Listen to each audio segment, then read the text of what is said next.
Kerja, kerja, kerja. Anda sudah pergi temuduga, tapi Anda gagal. Mari bersama saya kita rungkaikan kenapa Anda gagal temuduga.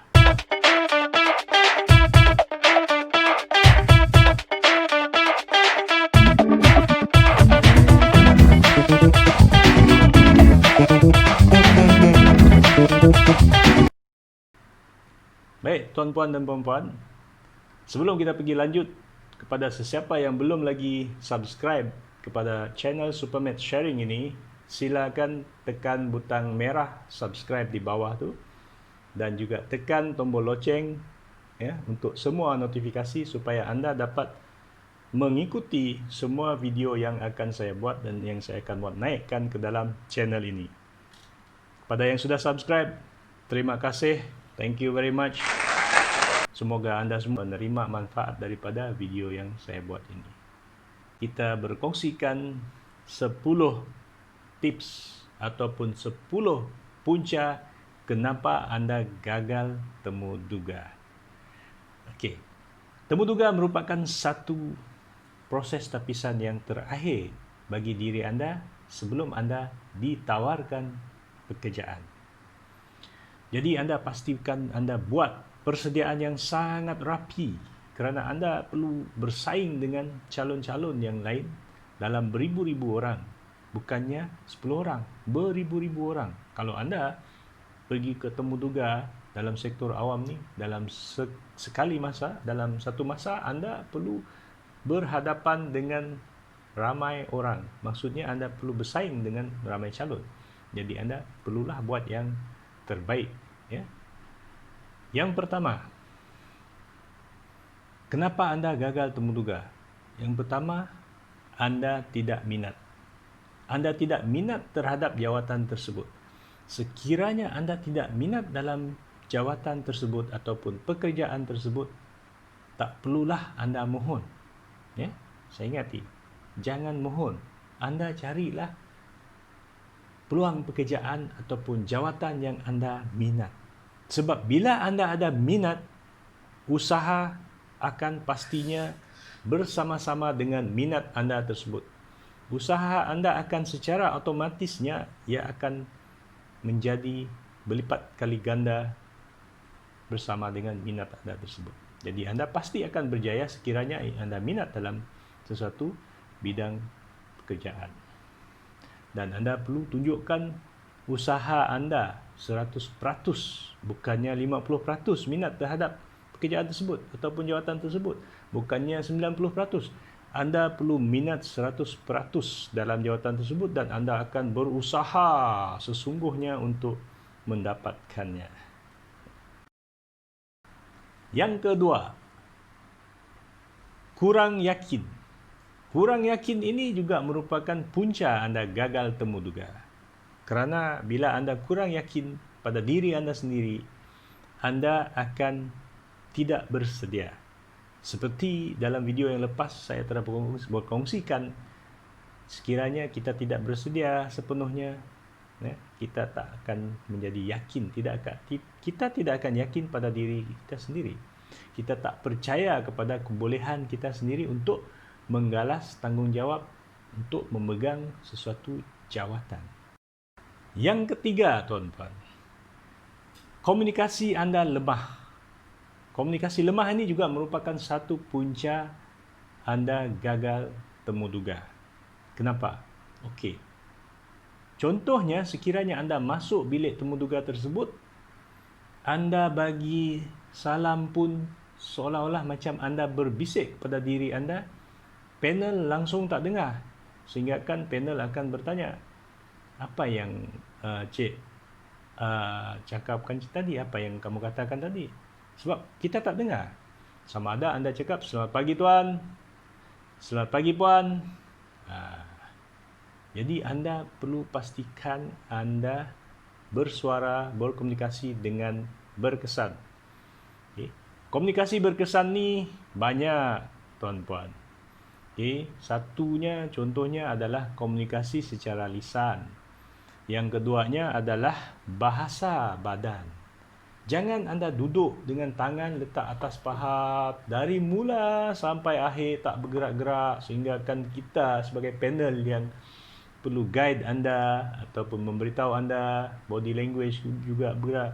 So kita nak bantu sebenarnya, tapi bila anda dah tak dapat bantu diri sendiri, tak bersedia, ke ramai calon lain kan. Jadi anda pastikan komunikasi anda berkesan. Cara untuk mengatasi ataupun memperbaiki komunikasi anda adalah anda pastikan anda buat latihan. Buatlah latihan berkomunikasi, ya. Itu sebabnya saya menggalakkan anda bergiat aktif dalam persatuan, ya, dalam komuniti, ya. Terlibat dalam apa aktiviti-aktiviti anda supaya anda boleh berlatih untuk berkomunikasi dengan lebih berkesan. Kalau tidak pun, paling teruk pun anda tak ada terlibat dalam apa-apa persatuan ataupun aktiviti, anda buatlah latihan sendiri ataupun dengan sesiapa sahaja. Yang keempat, tuan-tuan, bahasa anda, penggunaan bahasa. Penggunaan bahasa, pastikan anda menggunakan bahasa baku. Kebiasaannya, panel akan menggunakan bahasa Malaysia, BM. Dan ada juga yang akan menggunakan bahasa Inggeris. Dua bahasa ini, BM dan BI, adalah bahasa yang akan digunakan dalam temuduga. Sekiranya anda pergi temuduga grade 29 ke atas, sudah pastinya anda akan diuji dalam bahasa Inggeris. So, anda perlu bersedialah berkomunikasi dalam bahasa Inggeris. Dan sekiranya anda mulakan berkomunikasi dalam bahasa Inggeris, pastikan anda juga berlatih dalam menggunakan bahasa Malaysia. Kedua-dua bahasa ini harus anda tahu bagaimana menggunakannya. Tapi ini bukan hanya untuk temuduga, ya. Ini adalah untuk anda bekerja kelak, supaya anda fasih dalam dua bahasa ini. Kalau anda ada bahasa ketiga, keempat, kelima, itu bagus bagi anda. Itu adalah kelebihan anda, ya. Tuan-puan, kenapa anda boleh gagal? Kerana anda gagal menggunakan bahasa yang betul, ya. Sebab bila anda gagal menggunakan bahasa yang betul, kelancaran anda berkomunikasi semasa temuduga tersebut boleh mendorong kepada pemberian markah yang rendah, ya. Kerana anda gagal untuk menyampaikan maklumat, anda memberi respon terhadap soalan-soalan, ya, anda memperkenalkan diri dengan tunggang langgang, dengan tak jelas. Jadi ini boleh menyebabkan anda gagal dalam temuduga. Yang kelima, tuan-puan, lupa bawa dokumen yang penting. Ini sering kali berlaku. Calon boleh gagal sekiranya calon tidak membawa my card, tidak membawa sijil lahir, tidak membawa sijil asal akademik. Semua sijil-sijil asal ni anda mestilah bawa. Ini bergantung kepada keperluan ataupun permintaan, peringatan daripada pihak majikan tersebut ataupun pihak berkuasa melantik tersebut. Sekiranya mereka minta dokumen-dokumen asal tersebut dibawa, anda pastikan anda bawa dokumen asal, dan salinannya tu anda juga perlu buat dan juga sahkan, kerana dokumen itu adalah penting. Kalau anda gagal membawanya, anda gagal mengikuti arahan. Itulah puncanya. Yang keenam, tuan-tuan, gagal menjawab soalan. Ini merupakan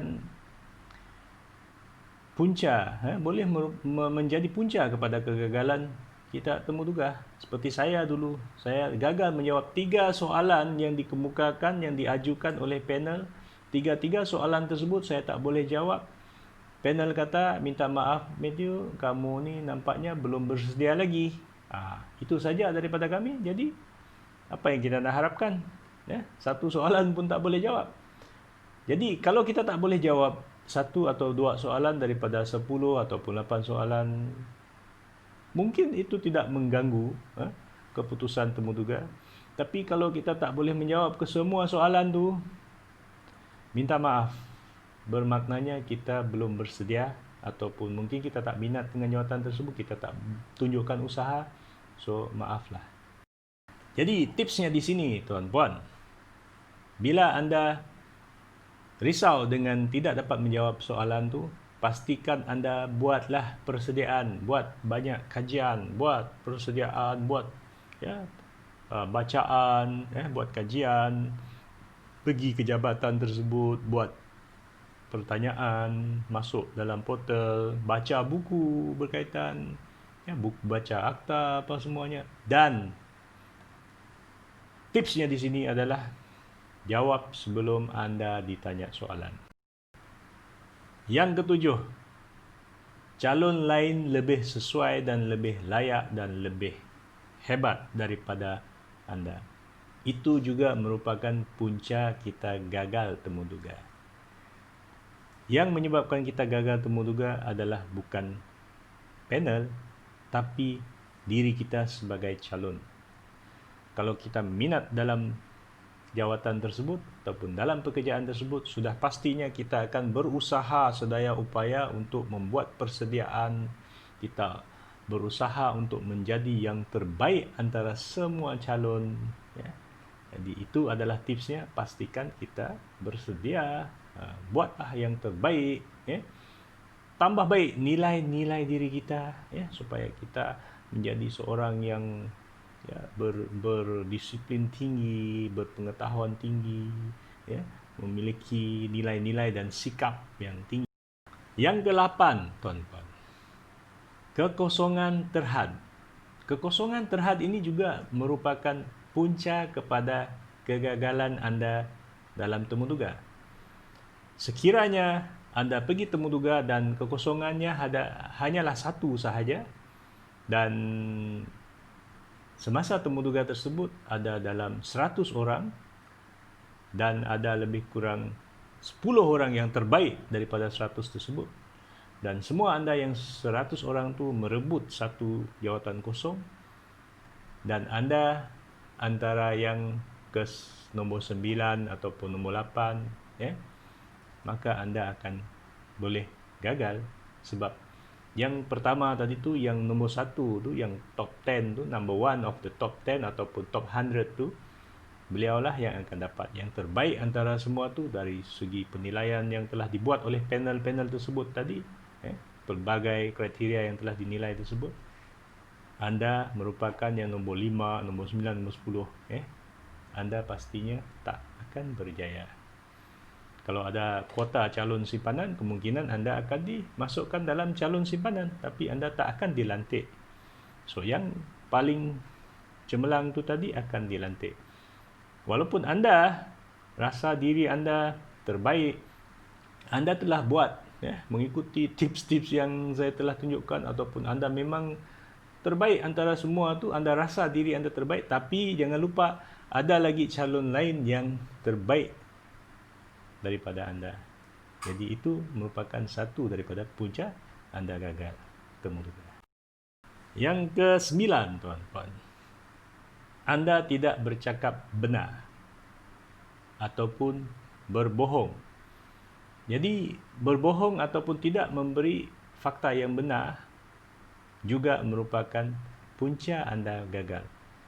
Bila panel, sekali saja panel dah mengesan yang anda cuba untuk berbohong semasa sesi temuduga tersebut ataupun semasa anda memohon, anda memang tidak akan berjaya dalam temuduga. Sebab majikan anda pastinya tidak mahu orang yang tidak berterus terang, orang yang suka berbohong, orang yang suka menipu. Jadi pastikan sekiranya anda tidak dapat menjawab soalan, anda tidak pasti terhadap fakta ataupun jawapan, jangan cuba untuk berbohong ataupun memberi fakta yang tidak benar, kerana itu boleh memerangkap diri anda. Terus terang kata, minta maaf tuan, puan, saya kurang arif lagi dengan perkara ini, namun demikian saya akan buat kajian. Selepas saja temuduga ini selesai, nanti saya akan keluar, saya akan dapatkan jawapan dan saya akan tambah baik. Saya akan perbetulkan, saya akan cari jawapan yang betul. Yang terakhir sekali, yang ke-10. Anda tidak melepasi tapisan akhir selepas temuduga. Mungkin ramai yang tak tahu. Selepas sahaja temuduga tersebut, katakan anda telah lulus tadi, telah diperakui oleh panel ataupun pengurusi temuduga, nama anda akan diangkatkan ke pihak urus setia untuk urus setia buat tapisan akhir. Tapisan akhir itu adalah tapisan dari segi kewarganegaraan anda. Yang keduanya bankruptcy, yang ketiganya akademik, yang kelimanya adalah kes jenayah ataupun anda tak bayar saman dan sebagainya. Bila anda disabitkan daripada antara satu daripada ini ataupun anda didapati sangkut, sangkut salah satu daripada ini, contohnya anda seorang bankrupt, tapi anda tidak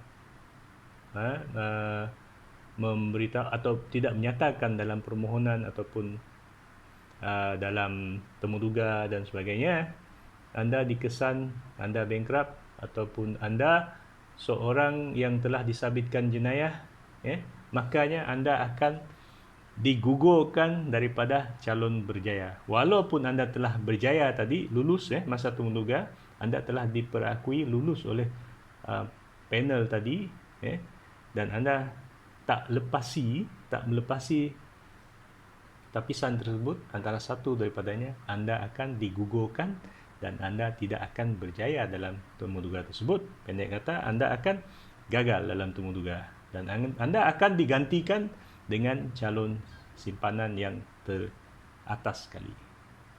Jadi tuan-puan, itulah tadi ada 10 punca kenapa anda gagal temuduga. Ada banyak lagi punca-punca lain yang akan saya kongsikan dalam video yang seterusnya. Jadi semoga anda semua subscribe. Saya mohon anda semua subscribe kepada channel ini supaya anda tidak terlepas daripada perkongsian yang akan saya buat seterusnya. Terima kasih kepada yang telah subscribe dan terima kasih kepada yang sudi mendengar sehingga ke penghujung video ini, dan semoga anda semua sentiasa sehat dan fit selalu, dan semoga anda juga berjaya dalam apa jua yang anda lakukan, khasnya untuk temuduga yang akan datang. Sekian, terima kasih. Kita jumpa lagi